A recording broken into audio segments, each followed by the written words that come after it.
आज Samajwadi party doctor Lohia के विचारों से कितनी दूर भाग चुकी है। आज राम को, कृष्ण को, शिव की परंपरा को, भारत की विरासत को कोसना ये समाजवादी पार्टी का मानो जीवन का उद्देश्य हो गया। और दुर्भाग्य है कि इन्होंने आदर्श किसको माना है, यानी औरंगजेब को। औरंगजेब को अब ये लोग अपना आदर्श मान रहे हैं। औरंगजेब का पिता शाहजहां अपनी जीवनी में लिखता है, अपनी आत्मकथा में लिखता है कि खुदा करे कि ऐसा कमबख्त किसी को पैदा न हो। उसने आगरा के किले में अपने बाप को कैद करके रखा, एक एक बूंद पानी के लिए तरसाया। और अगर इनको औरंगजेब पर गौरव की अनुभूति होती है तो ये लोग कम से कम पटना की खुदाबख्त लाइब्रेरी में जाकर के एक बार शाहजहां की ही जीवनी को पढ़ लें, देख लें, उसकी पीड़ा को देखें। हां, जिनका आचरण औरंगजेब जैसा है वे लोग तो औरंगजेब पर गौरव की अनुभूति करें, लेकिन भारत को कम से कम इस पर न करें। और समाजवादी पार्टी को इसका जवाब देना चाहिए। भारत की आस्था पर प्रहार करने वाला दुर्दांत, धर्मांत, क्रूर शासक, उसको समाजवादी पार्टी आदर्श मानती है। जो भारत को रौंदने के लिए आया था, जजिया कर लगा रहा था, भारत का इस्लामीकरण कर रहा था। कोई सभ्य मुसलमान भी अपने पुत्र का नाम औरंगजेब नहीं रखता, क्योंकि इसे मालूम है यथा नाम तथा काम। अगर ऐसा नाम रखेंगे तो फिर एक एक बूंद पानी के लिए तरसना पड़ेगा। और शाहजहां ने भी अपनी जीवनी में लिखा है, उन्होंने कहा है कि औरंगजेब को कोसते हुए उसने लिखा कि तुमसे अच्छा तो ये हिंदू है जो जीते जी तो अपने बुजुर्ग मां बाप की सेवा करता है, मरने के बाद श्राद्ध तर्पण के माध्यम से वर्ष में एक बार उन्हें जल देता है। तुम तो मुझे एक एक बूंद पानी के लिए तरसा दी हो। अब समाजवादी पार्टी यह तय करे ये पटना की खुदाबख्त में जाकर ये समाजवादी पार्टी का नेता,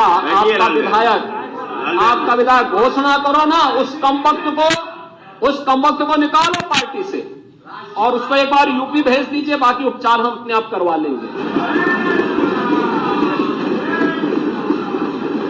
जो व्यक्ति छत्रपति शिवाजी महाराज की परंपरा पर गौरव की अनुभूति करने की बजाय लज्जा महसूस कर रहा हो और औरंगजेब को अपना नायक मान रहा हो, क्या उसको भारत के अंदर रहने का अधिकार होना चाहिए क्या?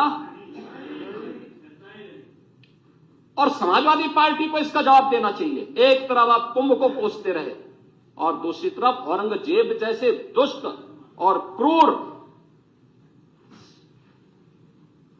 धर्मांत मंदिरों को तोड़ने वाले व्यक्ति को, भारत की आस्था को निर्ममता के साथ रौंदने का कार्य करने वाले व्यक्ति को महिमामंडन करते हो। आखिर कौन सी नस ऐसी आपकी दबी हुई है कि आप लोग अपने उस व्यक्ति पर, उस विधायक पर नियंत्रण नहीं कर पा रहे हैं? और इसीलिए मैं कहना चाहता हूं कि खंडन क्यों नहीं समाजवादी पार्टी खंडन करे इसका। लाल बिहारी सुनिए, समाजवादी पार्टी को इसका खंडन करना चाहिए। समाजवादी पार्टी को इसका खंडन करना चाहिए और समाजवादी पार्टी को इसको बाहर निकाल देना चाहिए बाहर, या यहां बुलवाइए सम्मेलन में। उत्तर प्रदेश तो ऐसे लोगों का उपचार करने में बहुत देरी नहीं करता है। महोदय, यह वर्ष और भी महत्वपूर्ण है। बाबा साहब भीमराव अंबेडकर ने जिस संविधान के शिल्पी बनकर के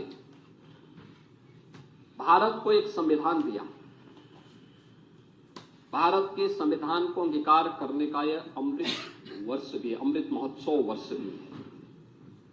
और मैं एक बार और फिर कहूंगा कि समाजवादी पार्टी ने कभी भी एक बार नहीं, 3-3, 4-4 बार इन्हें शासन करने का अवसर मिला, बाबा साहब भीमराव अंबेडकर के नाम पे एक भी संस्था खड़ी नहीं की, बल्कि उनके नाम पर बनी हुई संस्थाओं को नाम हटाने का काम किया। ये लोग संविधान की बात करते हैं, यानी उन्होंने केवल कन्नौज का ही नहीं, सामाजिक न्याय के तमाम पुरोधाओं का नाम मिटाने का काम किया। तो संविधान की वो प्रति लेके घूमते हैं। ये पीडीए की बात करते हैं। किस पीडीए की बात कर रहे हैं आप? बाबा साहब भीमराव अंबेडकर के नाम पे कोई संस्था समाजवादी पार्टी ने खड़ी की हो? हम तो कह सकते हैं बीजेपी ने प्रधानमंत्री मोदी जी के नेतृत्व में पंचतीर्थ का निर्माण करवाया।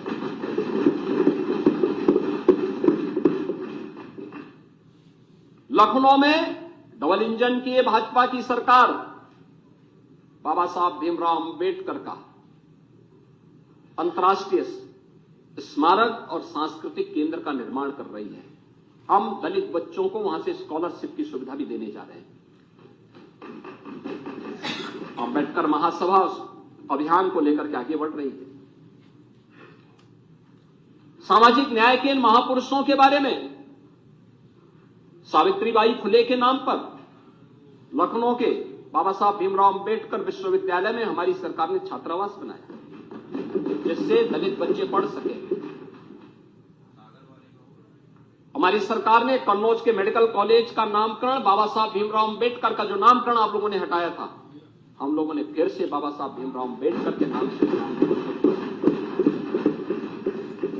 और इस बार के बजट में भी हम लोगों ने सामाजिक न्याय से जुड़े हुए इन सभी पुरोधाओं का सम्मान किया। आपकी पीड़ा को हम समझ सकते हैं। आप लोग एक परिवार से बाहर निकल ही नहीं सकते। हम लोगों ने अभी तक प्रधानमंत्री जी प्रयागराज आए थे, उन्होंने उद्घाटन किए थे जब 13 दिसंबर को प्रयागराज की योजनाओं का। निषाद राज के नाम पे श्रृंगवेरपुर में एक कॉरिडोर के निर्माण का काम किया, उसका भी लोकार्पण किया। हजारों वर्षों की विरासत। आप पीडीए की बात करते हैं? क्या निषाद पीडीए का पार्ट नहीं था? ये कॉरिडोर क्यों नहीं बन पाया? आप लोग तो उस पर कब्जा करवा रहे हैं। श्रावस्ती में और बहराइच में महाराज सोहेलदेव के नाम पर विजय स्मारक ये लोग नहीं बनने देते थे, हमारी सरकार ने बना करके तैयार किया।